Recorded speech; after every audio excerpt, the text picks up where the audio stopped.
Պայքար մթության մեջ առանց լույսի, քաղաքացին տևական ժամանակ է ապրում է մթության մեջ Հայաստանի էլեկտրոցանցեր ընկերության հետ խնդիրներ ունենալու պատճառով։ Մեր խմբագրություն դիմաց քաղաքացի Էդուարդ Ասլանյանը Հայաստանի էլեկտրոցանցեր ընկերության հետ ունեցած դատական գործընթացների ընթացքի մասին ներկայացրել է ցնցող մանրամասներ։ Վերջինիս պնդմամբ իրավական մի շարք լուրջ խնդիրների արդյունքում տևական ժամանակ ստիպված է ապրել հոսանքազրկված բնակարանում։ Ինչ է տեղի ունեցել եւ ինչ ապացույցներ է ներկայացնում քաղաքացին, որի համաձայն էլեկտրականության համար կուտակված պարտքի չափը մեղմ ասած ուռճացվել է։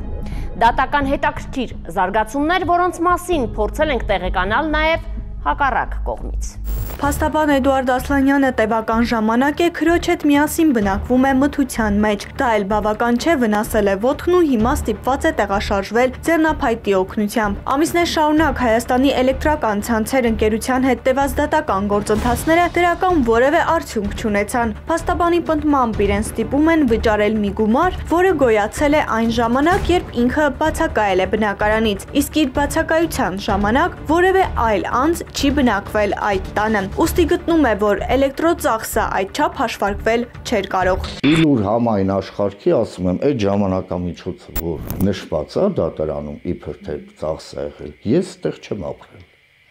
Հազար ձևի փաստաթղթեր կան, ավելին հայտարարեմ, Գյումրիում եմ եղել ես։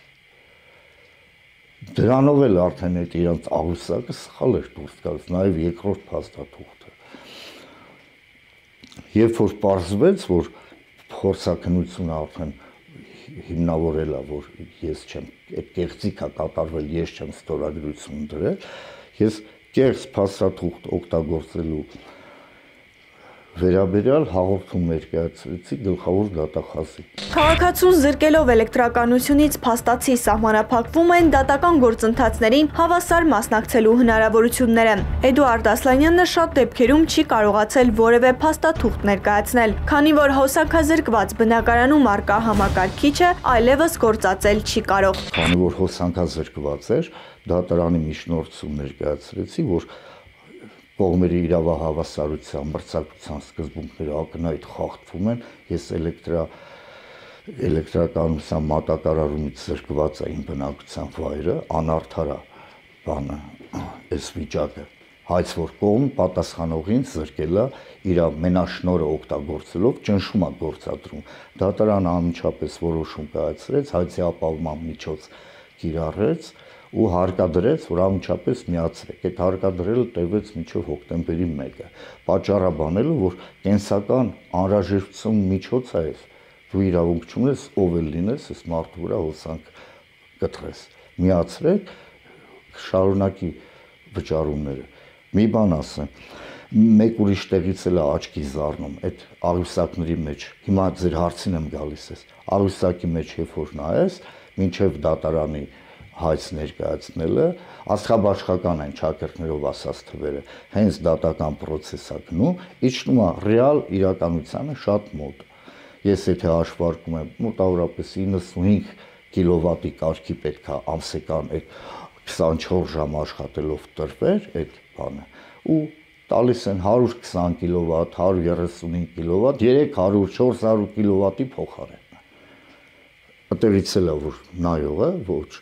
ոչ կողմնակալ դիտորդը, որ նայի, տեսնի ինչից է գալիս է։ Փաստաբանի պնդմամբ զուգահեռ հարուցված եւ ընթացող քրեական վարույթը չի խանգարել դատավորին որոշում կայացնելու հարցում։ Ես պատասխանող կողմ եմ, դու լույսը որ անջատես իմ վրա, ես չեմ կարող, չէ՞, կապի միջոցից է զրկում, նաեւ փաստաթուղթ գրել երկու հաղորդում նույն հարցի շուրջ։ Մասերի բաժանեց գլխավոր դատախազություն, դատավորի շուրջ ուղարկեց 21 թիվներ հակակոռուպցիոն կոմիտե, իսկ երկու ներկայացուցիչների նկատմամբ որպես կեղծ փաստաթուղթ դատարանում օգտագործելու ինչ է նշանակում, դատարանին խաբում ես, հա, օգտագործելու այդ դրվագով ուղարկեցին Աչափնյակ, Աչափնյակում համար տվեցին, միացրեցին արդեն 21 թվականից գնացող գործին, իսկ հակակոռուպցիոն կոմիտեն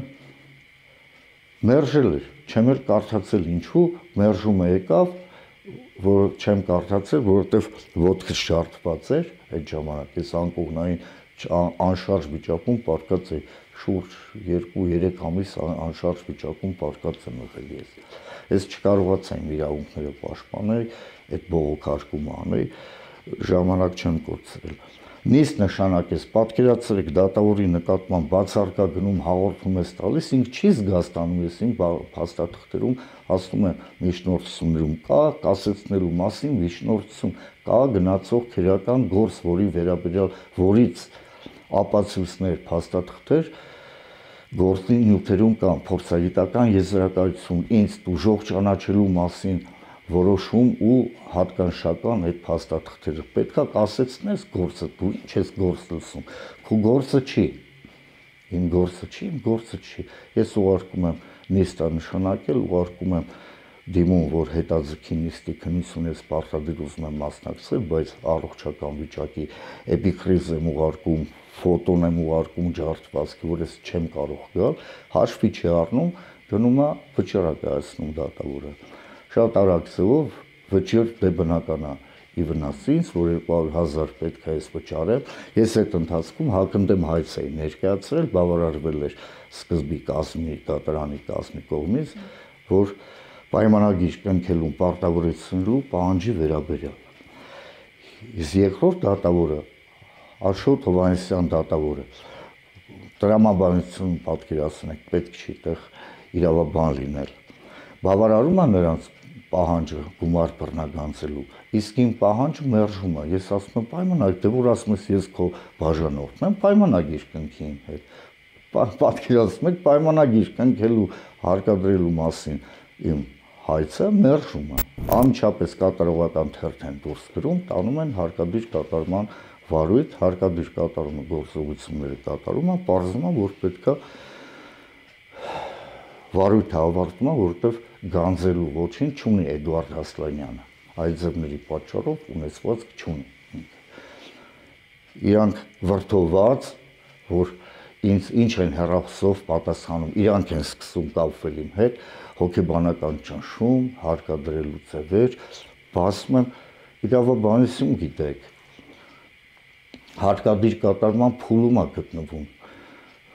դուք խեք հոսանքազրկում եք, հոսանքազրկելուց հետո մուռ են հանում իմ նկատմամբ հաշվի արդար տեսնելու համար, նաև դրա մեջ ես ներքին համոզում ունեմ, որ առերևույթ այդ երկու